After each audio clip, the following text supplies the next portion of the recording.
ये केवल जापान में ही हो सकता है।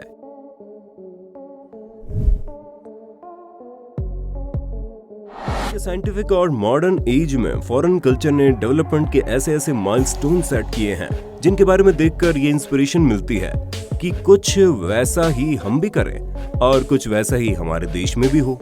ऐसे डेवलप्ड कंट्रीज में नाम आता है जापान का, जिसके इकोनॉमी और जीडीपी दुनिया में सर्वोच्च शिखर पर अपने झंडे गाड़ रही है।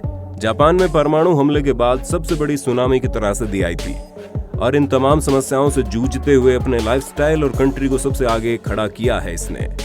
वीडियो में आखिर तक बने रहिएगा क्योंकि हम आपके लिए लेकर आए हैं जापान के कुछ बेहतरीन सीक्रेट्स।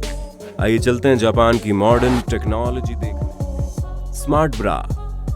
कपड़ों में स्मार्टनेस जैसी क्या बात हो सकती है, ये शायद हम सोचते ही रह जाएं, लेकिन जापानियों ने तो ये करके भी दिखा दिया। जी हाँ, हम बात कर रहे हैं महिलाओं के द्वारा पहने जाने वाली ब्रा की। जापान में ऐसी ब्रा पहनने का चलन है जो महिलाओं के इमोशंस और उसकी इच्छा को समझकर अपने आप को अनहुक हो जाती है, अदरवाइज ब्रा खुलती ही नहीं। दरअसल जापान में बिकने वाली ब्रा में कुछ ऐसी टेक्नोलॉजी यूज हो रही है जो महिलाओं के इमोशंस और बॉडी में रिलीज होने वाले हार्मोन्स के अकॉर्डिंग डाटा कलेक्ट करती है और ये डेटा ट्रांसफर होता है मोबाइल पर। मोबाइल में इस डेटा को एनालाइज किया जाता है और एनालाइज करने के बाद ये कंक्लूजन निकाला जाता है कि महिला जिस पार्टनर के साथ है उसे वो पसंद करती है और उसके साथ सेक्सुअल रिलेशन के लिए रेडी है या फिर नहीं। अगर महिला रेडी होती है तो ब्रा अपने आप खुल जाती है, वरना फोड़ते रहिए माथा जापानी टेक्नोलॉजी से। Train pushers.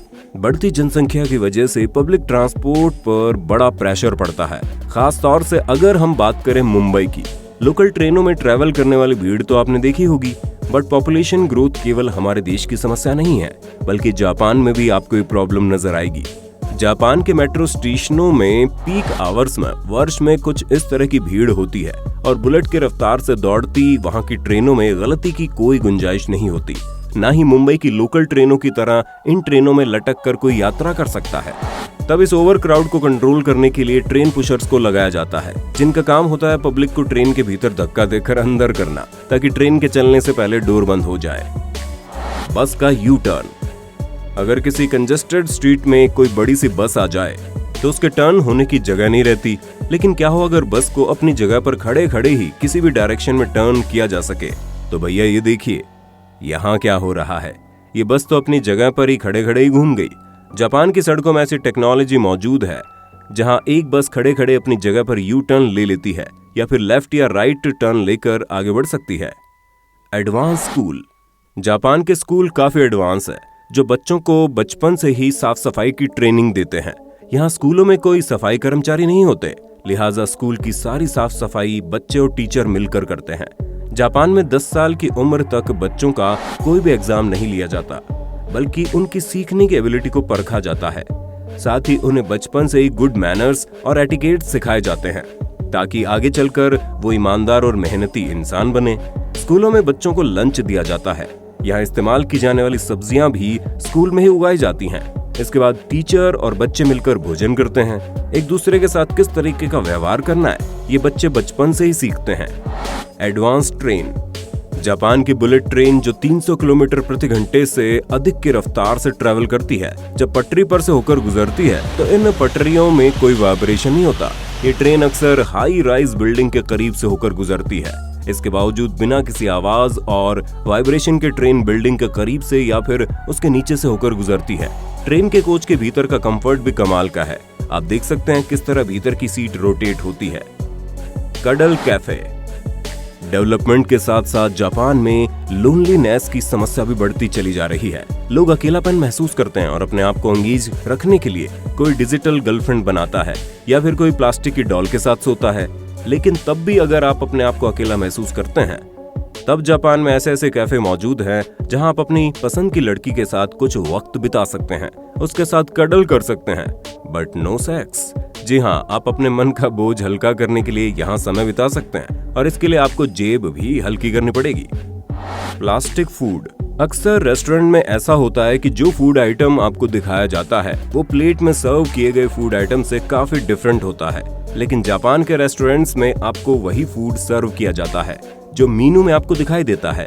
यानी कि जितनी सुंदर तस्वीरें आप फूड की देखते हैं, ठीक वैसा ही फूड आपको सर्व भी किया जाता है।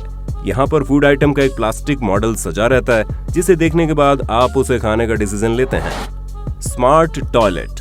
टॉयलेट का यूज तो हम सभी करते हैं, लेकिन टॉयलेट में इतनी डिफरेंट फैसिलिटी और कंफर्ट मिल सकता है, ये आपको जापान में पता चलेगा। यहाँ के टॉयलेट दुनिया के सबसे एडवांस टॉयलेट माने जाते हैं। यहाँ आपका मोशन क्लियर होने के साथ साथ म्यूजिक डिओड्रेंट की सुविधा भी मौजूद रहती है, ताकि टॉयलेट के भीतर आप खुशबू को महसूस करें। साथ ही पावर जेट के पानी के प्रेशर को भी आप कंट्रोल कर सकते हैं। वॉश बेसिन टॉयलेट पोर्ट के ऊपर होती है, यानी जिस पानी से आप हाथ धोते हैं वही पानी टॉयलेट के फ्लश करने में काम आता है। यहाँ के टॉयलेट में सेंसर लगे होते हैं जो आपके जाते ही अपने आप खुल जाते हैं। Smart cycle parking. Vehicle purchase करने के साथ साथ उसे पार्क करना भी एक बड़ी समस्या है। आज शहरों की हालत यह है कि कार खरीदने वालों के पास कार रखने की जगह नहीं है, अपनी कार को सड़क पर या फिर किसी भी दूसरी जगह पर पार्क करते हैं। लेकिन जापान में साइकिलों की पार्किंग के लिए स्मार्ट टेक्नोलॉजी का यूज किया जाता है। इसके लिए सबसे पहले रजिस्ट्रेशन कराना होता है और एक आईडी कार्ड जनरेट होता है। इसके बाद साइकिल पर एक आइडेंटिटी टैग लगता है। साइकिल को लोडिंग डॉक पर रखते हैं और स्कैनर उसकी आइडेंटिटी टैग को स्कैन कर लेता है। इसके बाद साइकिल अपने आप ही लोड होकर अंदर चली जाती है। अंदर एक निश्चित जगह पर जाकर साइकिल रख दी जाती है। जब साइकिल वापस लेनी होती है तो केवल डोर पर आकर आइडेंटिटी कार्ड स्कैन कराना होता है। वही साइकिल पार्किंग एरिया से निकलकर वापस लोडिंग डॉक पर आ जाती है, जहां से आप उसे दोबारा इस्तेमाल कर सकते हैं। है ना स्वीट और स्मार्ट टेक्नोलॉजी। अगर आपको ये वीडियो पसंद आ रहा है तो इसे लाइक कीजिए और अपने दोस्तों के साथ शेयर भी कीजिए। हमारी पूरी टीम आपके एक लाइक से डबल चार्ज हो जाती है। इस वीडियो को कम से कम 1000 से ज्यादा लाइक तो जरूर मिलेंगे। Vending machine. हमारे यहाँ वेंडिंग मशीन में ज्यादातर पानी की बोतल मिलती है, लेकिन जापान में आपको तकरीबन हर जरूरत की चीज वेंडिंग मशीन के जरिए मिल जाती है। यहाँ आप हर 200 से 300 मीटर की दूरी पर एक वेंडिंग मशीन जरूर देखेंगे। जापान में लगभग 40 लाख वेंडिंग मशीन है जो पब्लिक प्लेस पर लगी है। आपको वेंडिंग मशीन के पास जाकर अपने मनपसंद आइटम पर क्लिक करना है और पे करना है। इसके बाद ये आइटम आपके पास मशीन के जरिए मिल जाएगा। वेंडिंग मशीन के जरिए आपको कोक, फूड आइटम्स और दूसरी चीजों के साथ साथ पपी भी वेंडिंग मशीन के जरिए मिल सकते हैं। Weird restaurant. जापान के रेस्टोरेंट में नुताई मोरी का ट्रेडिशन फॉलो किया जाता है। इसके अंतर्गत किसी नेकेड मेल या फीमेल मॉडल की बॉडी पर कस्टमर को फूड आइटम्स सर्व किए जाते हैं और उसी नेकेड बॉडी से उन्हें फूड आइटम्स उठाकर खाने होते हैं।